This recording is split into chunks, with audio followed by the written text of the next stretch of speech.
Hey guys, I'm going to show you how to make these gorgeous earrings. In this design tutorial, you're going to see all the steps that I went through to put this together. And you'll see my design process as I get to the end where I have fun playing with the finding and kind of figuring out how I want to put everything together. So I walk you through the stitching, reading of the pattern for making the seed beaded part of the design, the beads, the findings. In this video, I'm going to be unboxing a set of findings from Adornable Elements that I get in a monthly subscription. And I'm also going to be unboxing an 11 seed bead collection called Midnight Magic. And that's where I got the name for the earrings. So that's a set of 11 round Miyuki seed beads that are put together in a really beautiful way with the bindings to create these gorgeous earrings. And so join me for a fun tutorial making these Midnight Magics.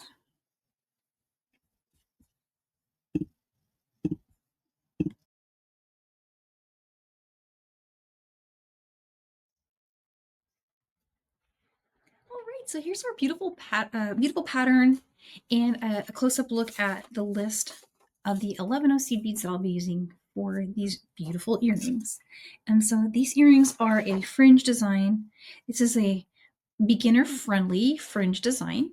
It's going to start with stacks of 3 for ease of working up really quickly, and it's a very simple stringing for the fringe. The pattern is repeatable and intuitive, so this is a great starting point for somebody new to bead weaving, making fringe earrings for first or second or so time. I'm going to go through it step by step.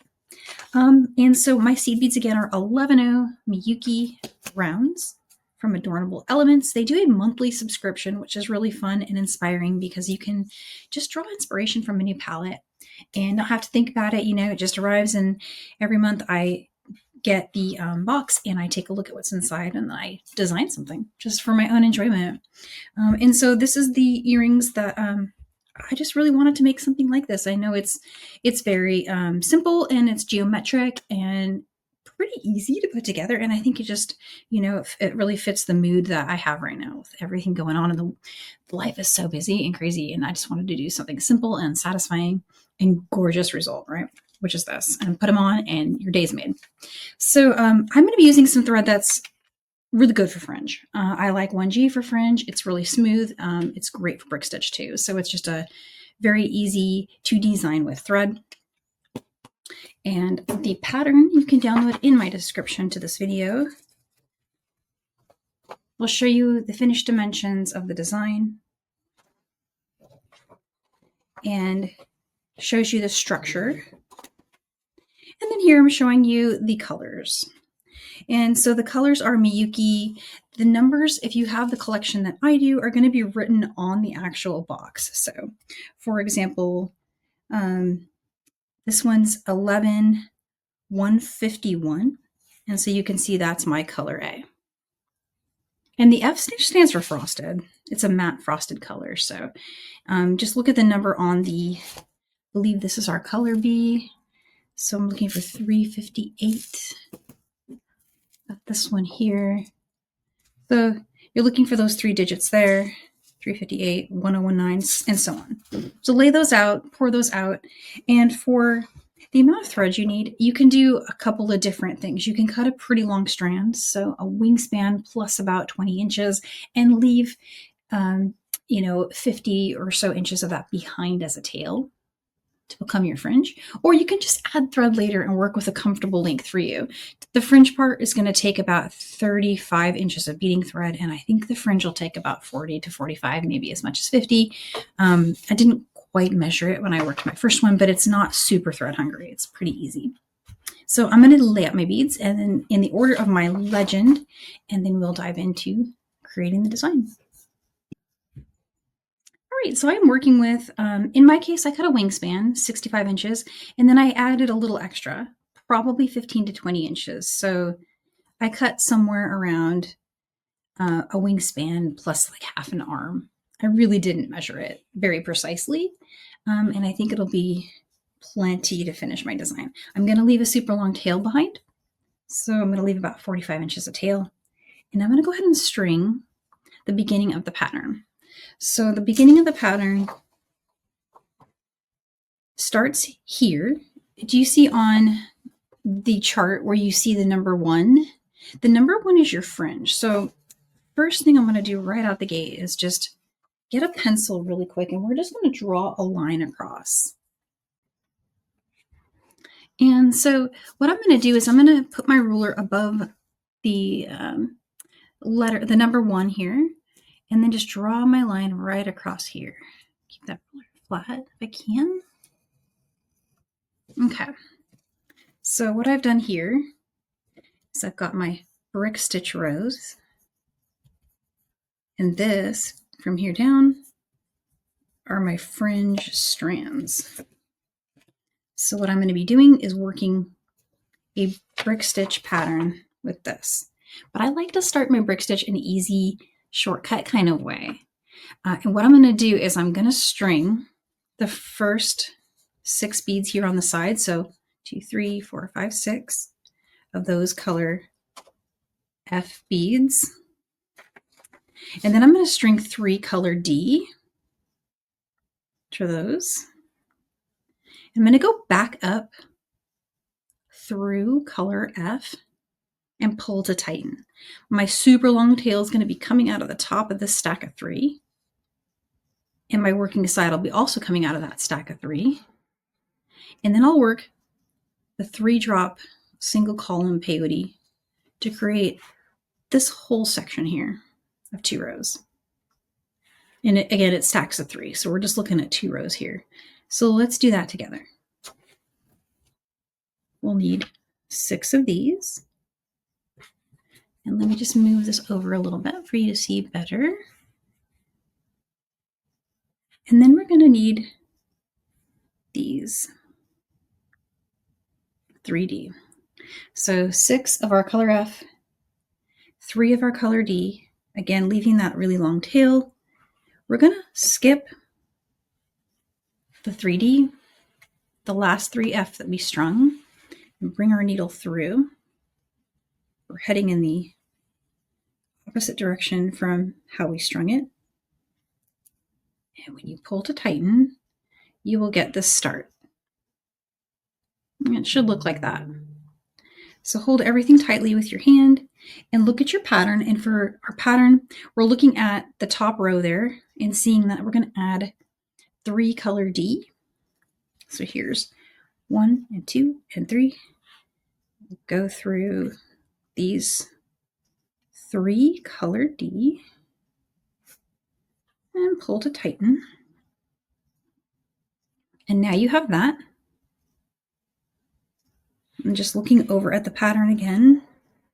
I need to pick up 3 color E next. And just try to keep everything tight here. Sorry about the focus. I'm going to make sure I try to stay in focus for you. Here's 3 color E. And then we'll head through those. So see, this is a 3-drop single column start. Here's the 3E that go in the top row. Let's head back through the 3E that we just strung. And so every so often as you go along, if you'd like to, you can tighten your work and pull on both the tail side and the working side. The next color I need is color B. So we're going to get 3 of these color B. And bring that up.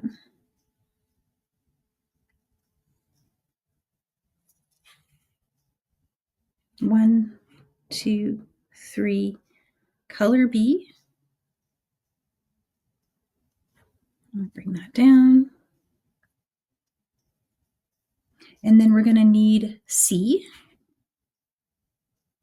Color C here.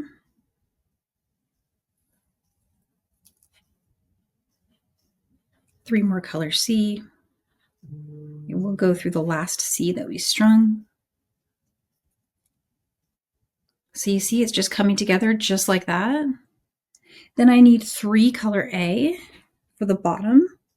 And I have reached the midpoint of those 2 rows. So here at the midpoint, I'm going to do just something to keep everything tight as it's starting to get longer. Go back through the last stack of 3 in that top row. just like that. This is just so it stays tight while we're working. I'll head up through those. That's what I call a lock stitch, and it's just something that I throw in there to keep everything tight as I'm working. So we're going to be working the same pattern in reverse out now. So we will need to pick up 3C, and we'll head down through the color A that are here. We'll pick up 3 more C, and we'll head back up through the 3 that we just added. So we're going to just carry on like this to finish the whole row. Let's do the whole thing together. Why not? Just so you can see it. And if at any point you feel like things are getting loose as you head through another set of beads, you can take the thread that's exiting from the last position and just, pull to tighten that. And then just pinch it in your hand. That's going to help you a lot with the tension. Oh, and if you miss a bead, no problem. Just go back and looks like one of those jumped off my needle. There we go. Let's tighten that again. All right.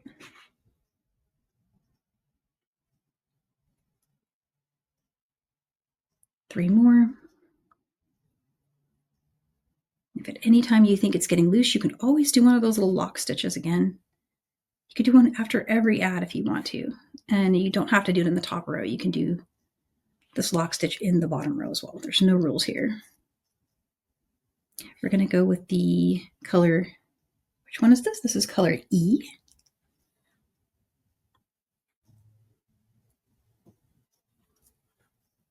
And if you like the names of these, they are on the sheet that came with my collection.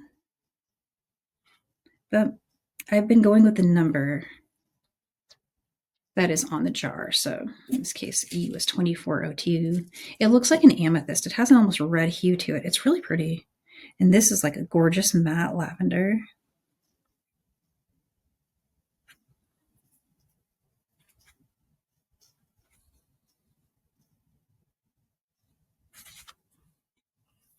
Okay, we're almost finished with this set here. Let's pick up these.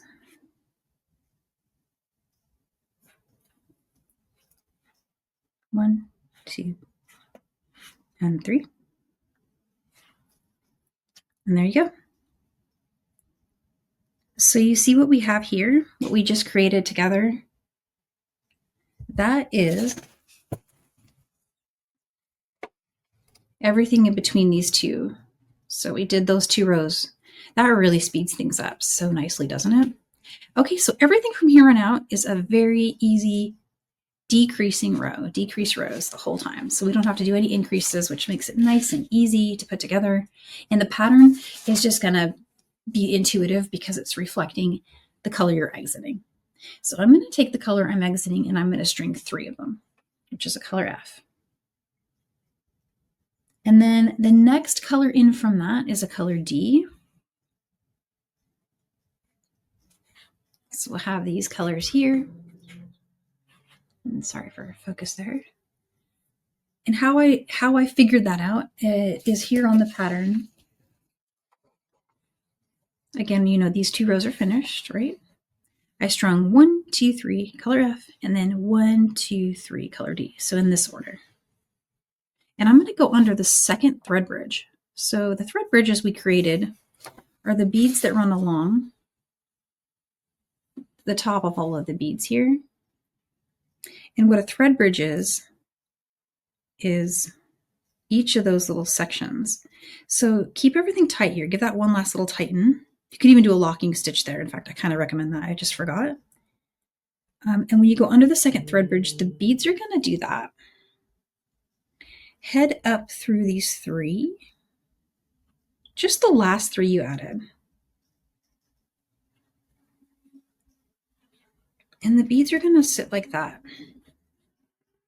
Now, sometimes people like to go back through the first stack and straighten it out, but I want to share that I did not do that on my design. And let me show you. Let's bring the earring back over. I actually didn't connect because it looked really cool. It made it have kind of like a rounding to it, if that makes sense. And so I did not do the little reinforcing step that you sometimes see people do with a brick stitch design. For this particular design, other designs I would, but I'm not looking for a sharpness, a sharp staircase. I'm looking for a rounded staircase. And if I don't go back through this one and back through that one, creating that sharpness, I'll get this little flowing, rounded, more organic looking step. So that's what I'm doing there. And it also saves me a little step. And because this is symmetrical left to right, right to left, I can go ahead and flip it in my hand if I need to. I do prefer to work from left to right with brick stitch for some reason. So I just picked up 3 color E, which is the next color in our pattern, and I went under the very next thread bridge, and that's what I'm going to do for the rest of this row. But one thing I forgot to show you really quick, our tail thread is not where we need it to start our fringe, and in addition, the thread bridge I need to work into, the last thread bridge here, it's going to be kind of loose because it's just not very tight once you've done single column peyote. So what I'm going to do is pop a needle on the tail side. And there we go. And then go ahead and bring your needle and down through the adjacent 3. And again, this is the tail thread. And then here at the base, go through the 3rd in from the bottom. I'm just using this as a way to turn. We'll head up through the 3 color D there and down through the 3 color F. Reason for doing that is we just bring our tail thread to exit from where we need it for when we're going to do our fringe. Other bonus of that is we made that tight. So when we need to work into it, when we get to the end of the row, it's not going to loosen up on us while we're working. So I'm going to finish this row. I've got the next color B. So we'll go under the next thread bridge. And then we need to go up through here. Here's color C. And we are at the midpoint. And each of these rows is going to get faster and faster as you go. So let's finish out the row. And I think at this point, it'll start to become pretty second nature, but let's do a row together and start the next one. And so you have the, the full picture of how to do it. The cool thing about brick stitch, this kind of brick stitch particularly, is good because every row that you create is a little bit smaller than the last one, so it starts to speed up. And that can be really encouraging as you're working on something.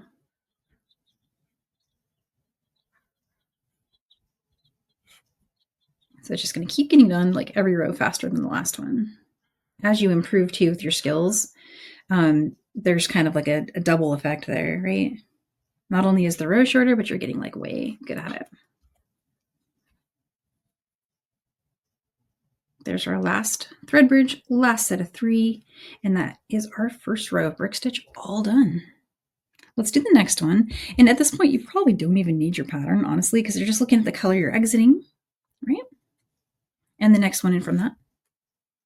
You want to pick up both of those sets. So that's 3 and 3. And then second thread bridge. So that's thread bridge number 1. And you might need to keep it tight. And here's thread bridge number 2. And again, just go through those 3. And you get that really organic looking flow. It's almost like a rounded edge. As the earring is completed, you'll be really happy with that look. As it comes together, it looks really pretty. So let's just finish the rows like I'm doing. It's basically the same process the whole way to get to the end. So here it is. It works up really quickly. I'm going to put the last row on recording so you can see it. And it's just a row with only 3 stacks of 3. So there's our first 2. Just went through the middle thread bridge, which is the second thread bridge, and then here's our last stack in the last one. And so from here, we're going to put on a wire guard. And the wire guardian is handy because, let me bring over the sample again. It can put our ear wire on. And I'm going to bring over some findings in a minute and show you a cool idea that I had for how to make it really special. Wire guardians, this is true for like a lot of the designs that I've been sharing recently. You need to adjust them. Sometimes they need to be made wider and sometimes the opposite of that, depending on the beadwork that you're attaching them to. So in this case, you can see I kind of widened them to be perfect for the top 3 width there. And so, for example, if you were going to take this out to be 2 beads, you would want to even make it even thinner. But here, what I'm going to do is just kind of put the pliers in between and just kind of push them open. That's probably perfect right there. And yeah, that's going to work out well. Okay, so just string that on. I'll go over the well and through the other side. And then head through the 3 on the other side here. So just like that. And when you pull to tighten, it should sit right on the top. And you can do this next step to make a turn. Do you see the thread bridge that's running over these 2 beads here? If we put our needle in between that stack of 3, this is in the row below the one we're working into. So like right there, hopefully that's coming over. Pull that through. You see it'll catch the thread bridge there. Especially if you pull up, you kind of see that pop in place. That means we can just turn and go right back through these 3 beads. And my beadwork is pretty tight, so this takes me a minute. But there you go. So head through the wire guardian, over the other side, through the 3 on that side, and do that same thing again. Just put your needle in between those 2, and this side it's even easier. Pull up to catch the thread bridge, like that. And then head up through the 3 beads, and through the wire guardian, over the other side, and through the beads. So from here, I'm going to just keep weaving down as far as I can get. Looks like I got through all of those. Check that out. Make sure your thread stays in the well up there. And from here, you can just weave in anywhere you'd like. I just bring the needle around and through a few beads. This is how you'll weave in at the end after we finish the fringe as well. So this should be the same thing. Just go through some beads. And you want to continue to treat each of those stacks of 3 as 1 bead. You don't want to separate them. Let's see, I'm just going to make another turn here. And then we'll just head up and up and up and up and up.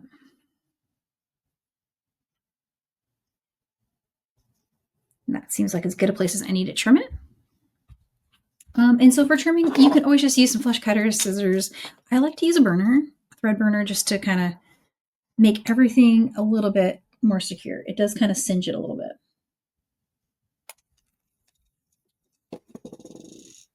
And there you are.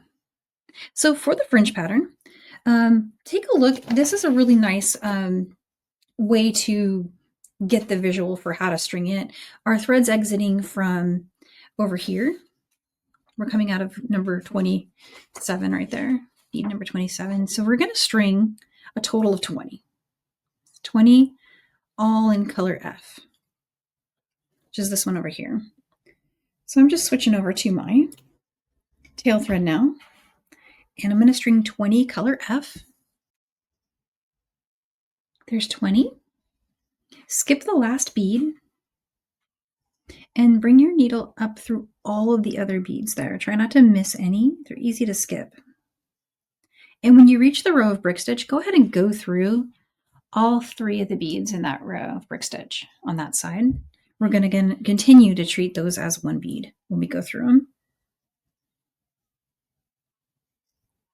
I'm going to pinch the last bead and just kind of pull that thread to achieve good tension. And then bring your needle down through the adjacent 3 in that row.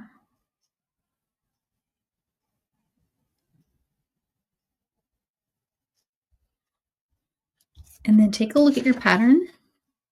And the next one, we're going to string 23 beads. And that's going to be color D. There's 23. Skip the last bead. You want to go up through all those beads.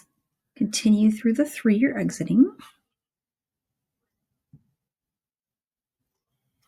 In the row of brick stitch above, pull that needle through, and right before you're almost ready to connect, just grab that last bead, the one that's skipped, and just kind of pinch it. And again, you want to just pull that thread through, and it just makes it nice tension. And then just double check over here that you didn't loosen the hop from this stack to that stack. It happens sometimes when you're doing fringe that the needle can come up and loosen the previous jump. So sometimes what I do is I flip it over, and that way when I'm coming up through the beads, I tend to push up on the wall of the bead.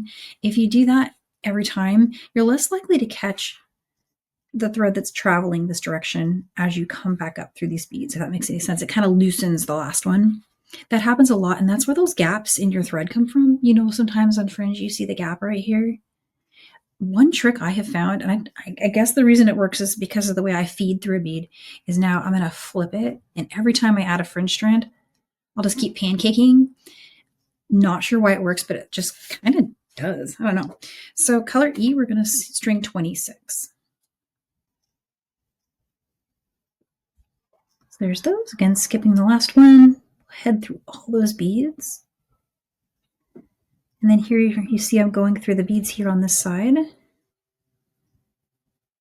Pull that through, and just right before it gets to the end, I'll just grab that bead. There you go. Turning and heading through the next one. And then I'm just going to flip it. And everything looks good there. So continue like that. Just take a look here. The next one, of course, is going to be color B, and we're going to go with that out to 29 beads. And just work all those fringes. And when we get to the side over here, I'm going to show you connecting, weaving in, and some finishing touches. And we'll put the ear wire on, and I'm thinking of doing something decorative with the findings that I have. So stay tuned. I'm going to show you how to do those. So there it is, my last strand. And again, I'm just going to bring the needle up now through a few beads to weave in. Weaving in does not need to be made tight in this case. I just want to caution about making your last row of fringe too tight by weaving in too tightly. So just keep taking a look at it and making sure as you weave in that it stays nice and smooth. So there they are, really pretty. I'm going to show you just a quick way I clean up the beads. These boxes are so cool. I have this little scooper. It's from Beadalon, and you can just scoop up your beads. So check this out. Just open, and look how easy it is to just pop this back in there like that. So I just want to show that. It's kind of cool. All right, and so I just cleaned all these up. These bold colors, they would make a really gorgeous netted rope design. So if you go back and check out in my basics on my YouTube channel, there's instructions for different kinds of rope bracelets, and I feel like these would be a great color combo for that to go with your nice earrings. I'm going to open up a little pack of findings here and show you something I was thinking about. So this is the Findings Companion Pack. Now I've already used a pair of the ear wires in another one of my designs. Those are the pumpkin patch earrings.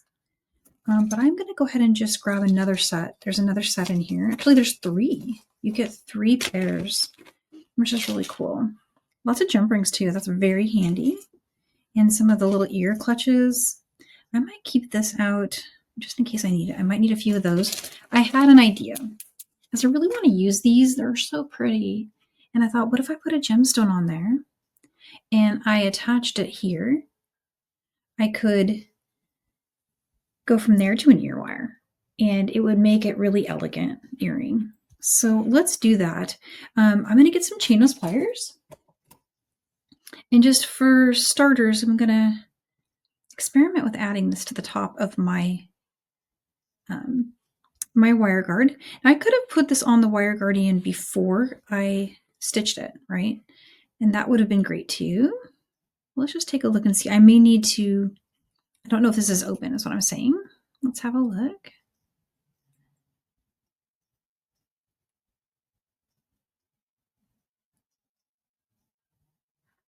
Oh, okay.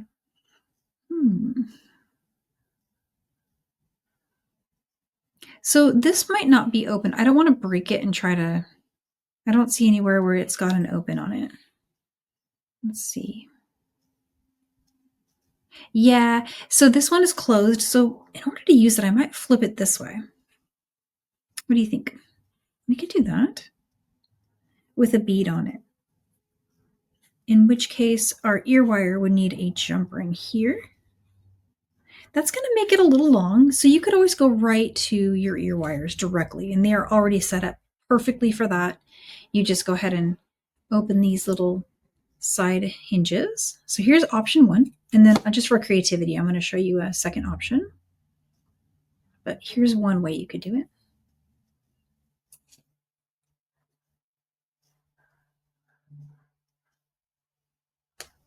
And then just close that. There's your ear wire, all ready to go on that one. But option two, I'm going to get 2 gemstone beads, not sure what kind yet. So just some bonus creativity here, completely optional, but I thought it would be fun to throw a couple of gemstones on the mat and see how they look if I was to do a wrapped setting. So I'm going to bring that on. And let me do a wire wrap really quick. I got some round nose pliers here. And do we want to do, this is pretty strong. I think I could do a simple loop actually. And that might even be cuter. So let's see. Yeah, okay. So to do a simple loop, I'm going to just very carefully bend. We have some really fine round nose pliers, and I'm just going to hold the very top of that wire and bend it forward. So like that. And then we'll trim it to 1/4 inch. And then I'm actually going to use some veil forming pliers because I enjoy the precision of this loop size. It makes it easy for me to get a really consistent loop every time. So let's do this. Roll that forward.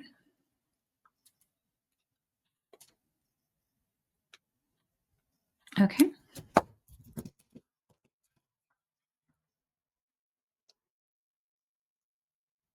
Oh yeah, so that's nice and strong wire, and so you can get a really great close with that.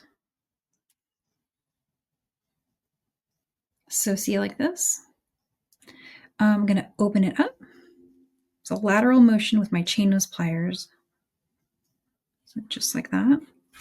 And then we'll put the earring on there.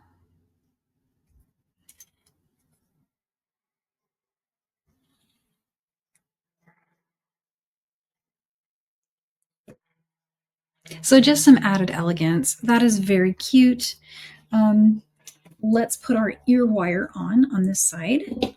So just opening up this beautiful jump ring here.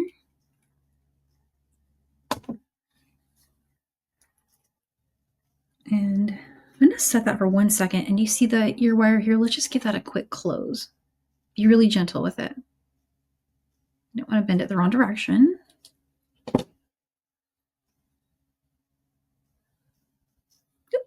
Maybe easier to put this on first. And then put this side on.